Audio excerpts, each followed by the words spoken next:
Good morning, everyone. How's everybody today? Welcome to Mina's Day Vlogs and welcome to the island of paradise, Hawaii. So, I'm just here in the backyard walking, looking around there.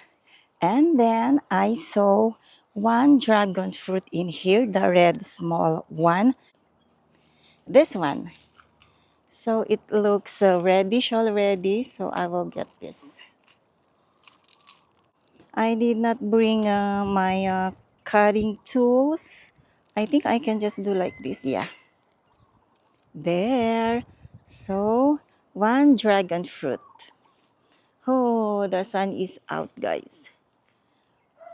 And then next, I will go in front because I still get dragon fruits to pick, but different. They will be white and kind of bigger. And then after that, I think I will come back at the back because look guys. Oh, there. They are turning orange. It's ready to be picked. Look at all those tangerines. Oh my God. We are really loaded with vitamin C.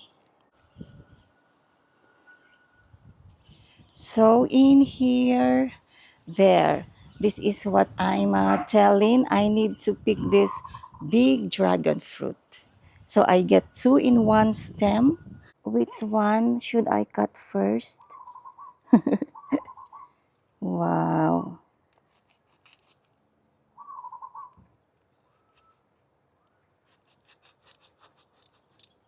Oh my God.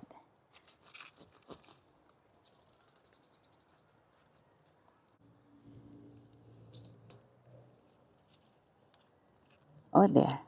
Oh, nice. Look at this, guys. Oh, it's really, really big. And this one, these are white. The inside is white. Okay. One more. Wow. Beautiful day.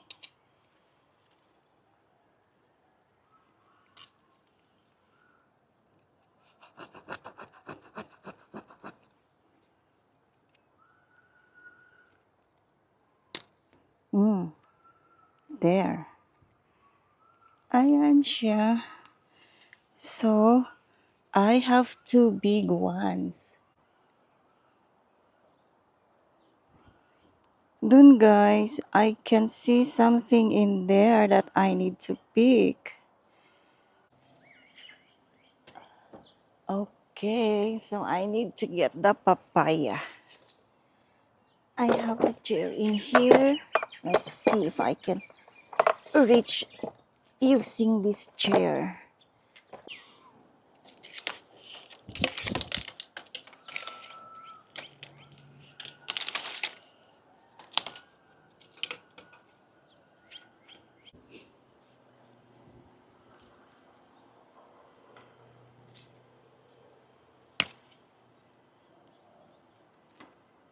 Gotcha.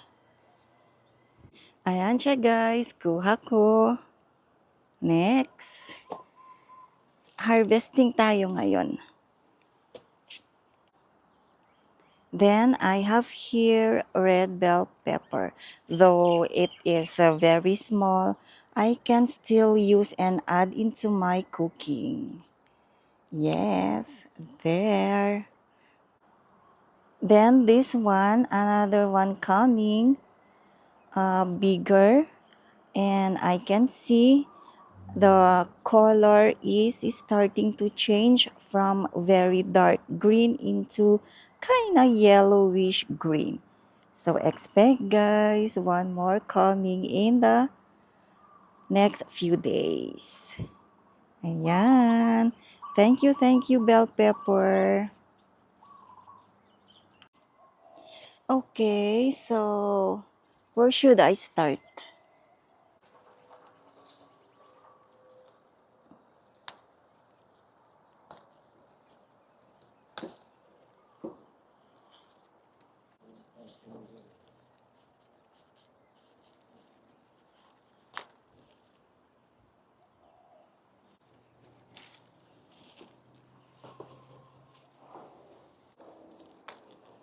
This one, big and very orange. In here, I'll remove those not good, rotten. They are attracting flies.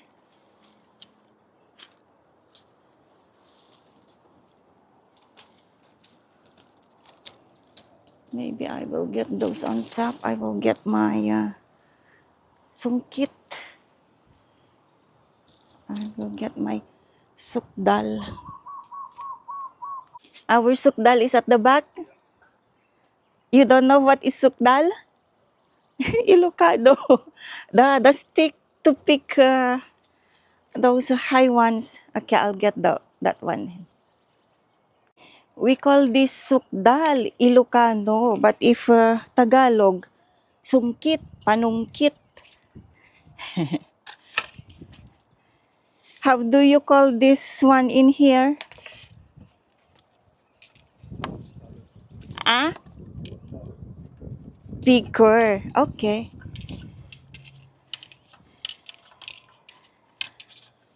I asked hubby, where is the sukdal? And then he said, what? The face looks blank. Okay. Let's start getting those at the top. Up, yeah. Oh, one down. I there. Okay. Ooh. Wow, it's windy.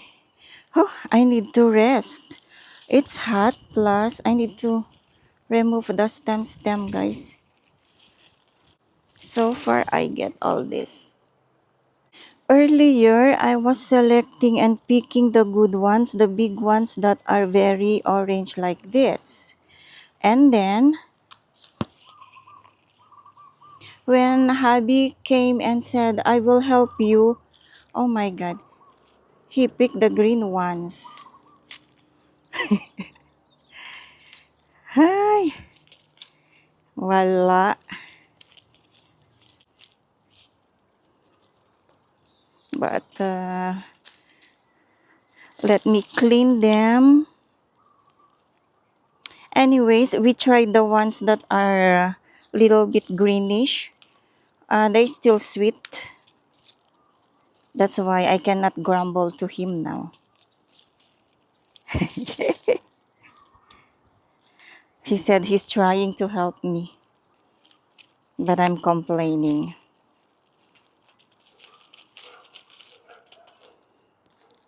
Like this one, it's true that one stem get plenty, but some are not yet really orange.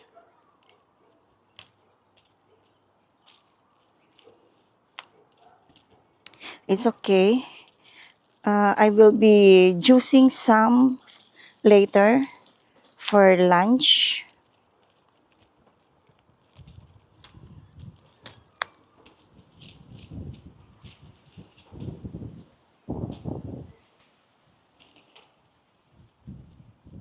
I'm planning to share with the neighbor when I see them pass by again. So maybe I will add more.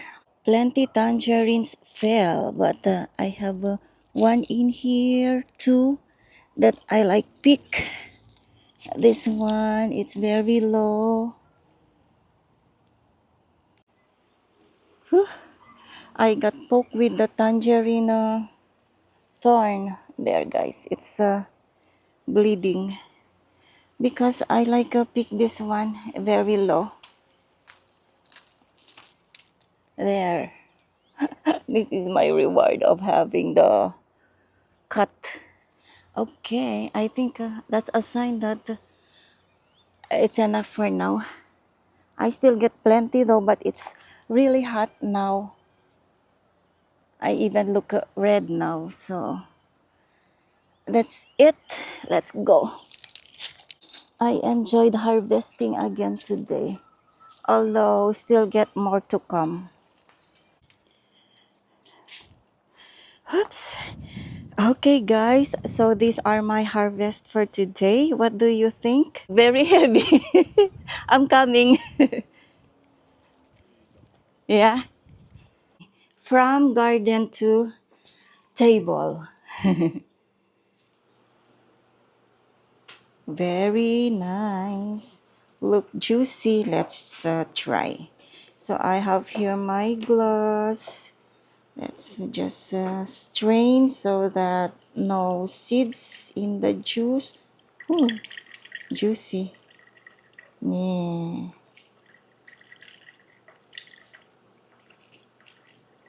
Squeeze them. Juice drink. So maybe one glass, I will squeeze two tangerines.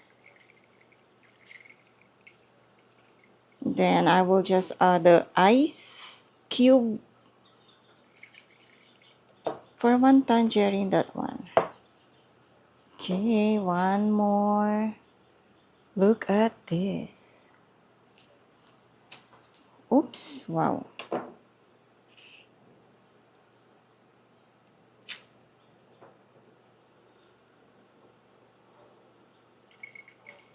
Mm. In Philippines, we call this dalanghita Tagalog. But if Ilocano, daranghita. I think they also call it kahel. Kahel. I think so.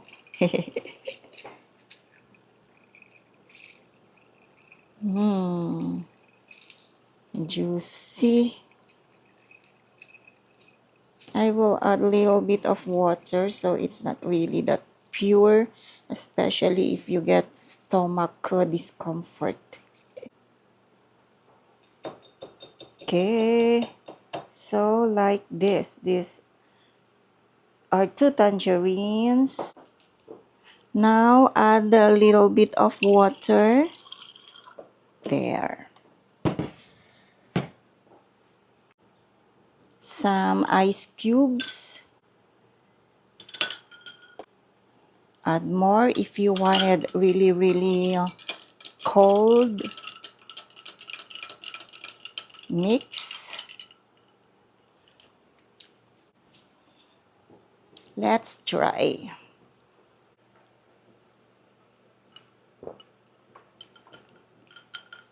Mm, so good, refreshing. And let's start cooking, guys. It's been a while since I cook pork empanadita. That's why when I told hubby, oh, I will make this one. Oh, he get excited. Sometimes I cook other dishes aside from Filipino foods because, of course, my husband is not Filipino. So, I get some recipes I learned to cook and bake because usually here in the US they bake foods. Okay, I think the oil already warm. So first is not this. This one. So first is the garlic or bawang. Saute. I put plenty garlic. I love garlic, guys. Mabawang ako. Saute the garlic. Of course, we need to make the garlic aromatic, yung mabango siya. Turning light brownish. So now I will add the onion or yung ating tinatawag na sibuyas in Philippines. Oops, ayan. Lalong bumango. It became more aromatic now.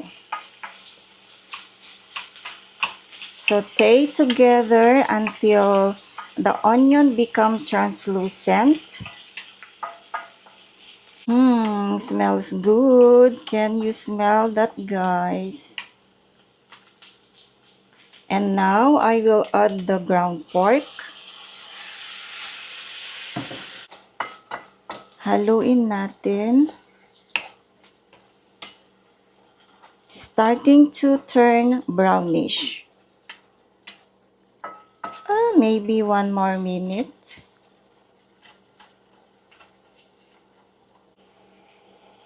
Next, I will add pork cube for flavoring, soy sauce. This is oyster sauce. I will put paprika for coloring and taste. So these are the spices for the meantime. Mix and let's simmer for a few minutes for the ground pork to absorb the ingredients that I put.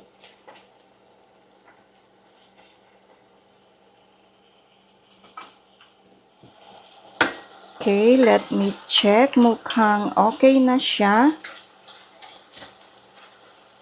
Next is I will add water. So for the water, enough to tenderize the ground pork. Of course, we want the ground pork to be tender.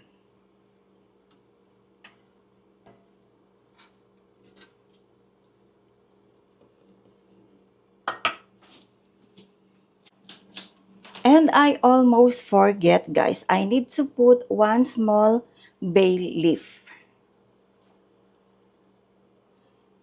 It's time to check. How is it? Already tender. So next is add first the potato or yung ating patatas. Ito siya.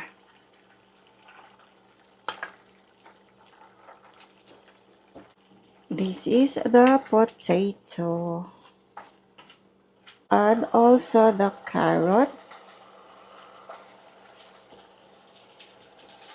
Likewise, the red bell pepper. I have raisins in here. And mix.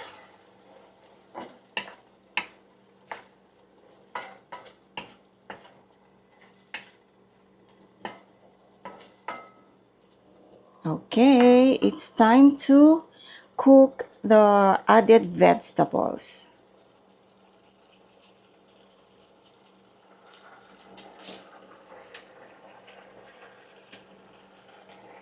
Let's mix. Ooh, look at this, very colorful. Also, I will add some sweet green peas.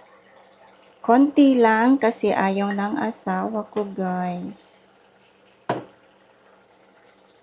Even the raisins, konti lang din kasi hindi siya mahilig. Ayan.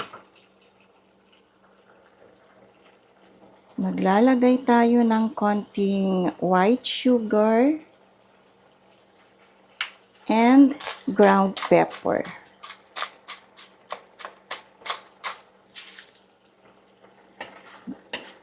Haluin natin. Mix.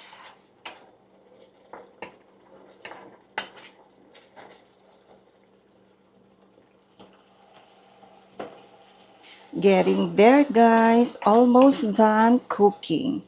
So last that I will add, I have here water and cornstarch.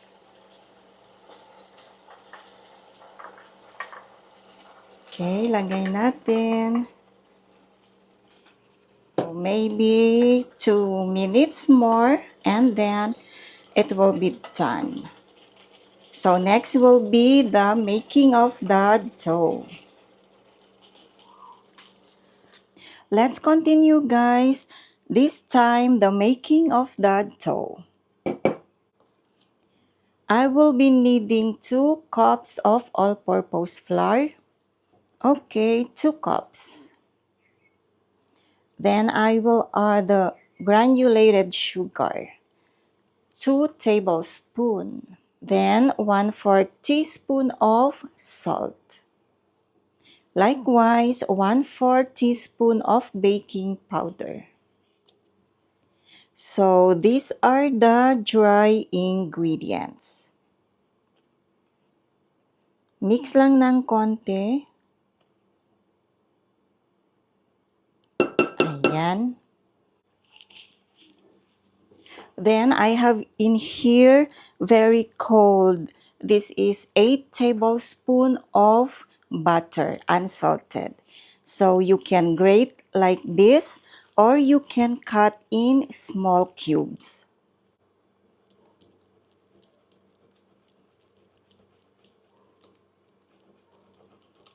Okay, so there you go.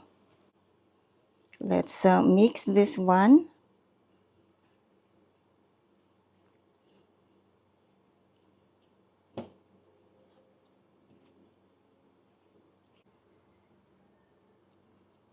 And now, I will add the egg. Plus, I have here a very cold water. Actually, I have ice cubes in there. And I will be needing 2 tablespoons. Time to mix.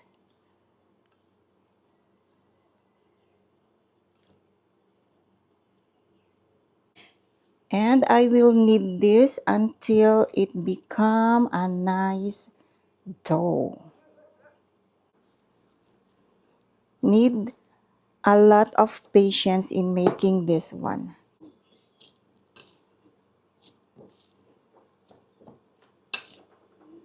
Okay guys, so this is the dough. I will let this rest for 15 minutes. So lagay lang natin dito sa bowl. Ayan. Cover and let rest like what I said, at least 15 minutes. So I see you later guys. I'm back everyone. Eto na yung ating dough. Cut lang natin in half. So let's start. Dust the board with a little bit of all-purpose flour. Then I will get little bit from here, the dough,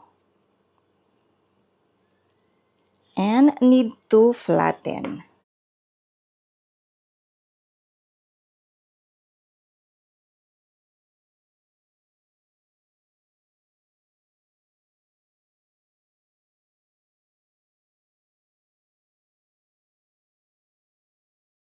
Okay, and I have here a bowl because I will use this circumference for the empanadita. Let's cut. So just put like this. Press it until you see you are cutting the dough. There. So just remove this. Ayan siya, very fast. Then I have here 1 tablespoon of the ground pork filling. Yung ginawa ko kanina. I think I will add little bit more there. Now carefully cover it. Ayan siya.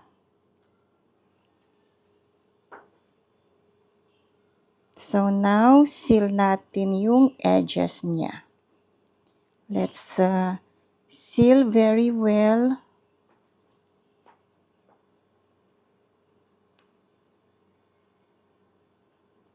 Ayan. Let's get it. And then usually we fold in here. So ganun lang siya. Okay guys, let me continue because I ran out of storage in my memory card. So I'm not sure if I get the whole video, but this is the result. This is my first empanadita. Okay, so let's put this in a tray with parchment paper.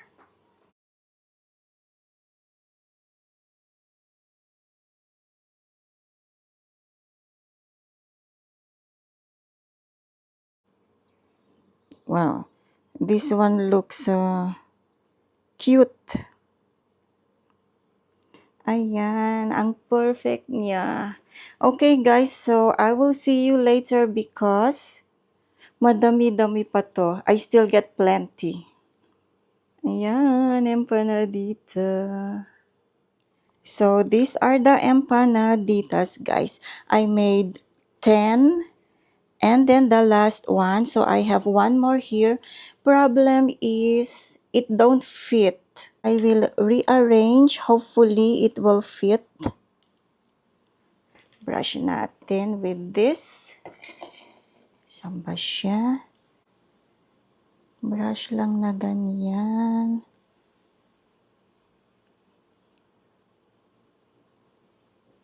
This is the first one that I made. Very cutie.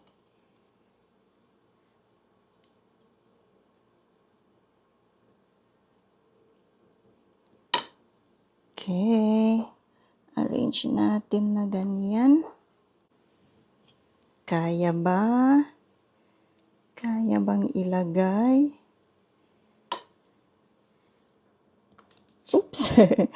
Pwede. Konti pa. Need more little bit space. Oh, there. Perfect. Finally, I'm done. I have 11 pieces of empanadita. Next, put this in the oven, 325 degrees Fahrenheit for around 15 to 20 minutes. It depends sometimes in the oven you are using. So let's go, and then main thing is the casing will be brownish and crunchy. Okay, so let's do this. Mmm.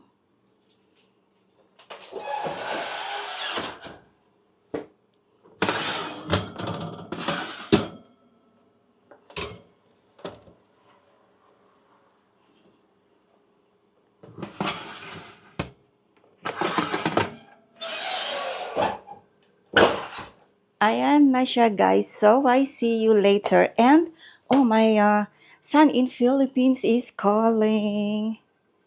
Okay. Ne, where are you? Ay, eating.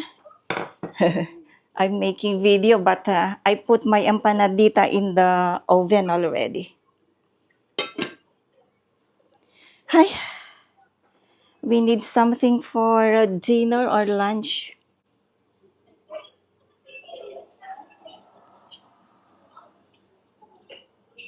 Okay guys, so while baking the empanadita, I'm talking to my son in Philippines. He always call almost every day before starting his work.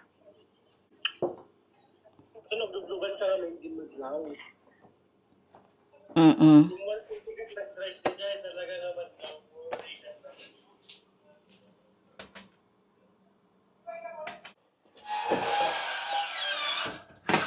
I think it's just right. Just right naman siya. Yes. Eto na siya guys. Oh wow, ang bango niya. Look. Oops. Still hot though, but I wanna try. Oops. Let's see. Let's see the inside. Oh, there you go. Love it. Oh, I can see the meat, the raisins, carrot, potato. Where is the red bell pepper? Looks like it's hiding. Let's try. So good. This is the advantage of being the cook, guys. You can eat after you cook without hubby knowing I'm eating already. Hmm. Hmm. Okay, guys, so I think this is it for now. Mahalo again for watching and see you again next video.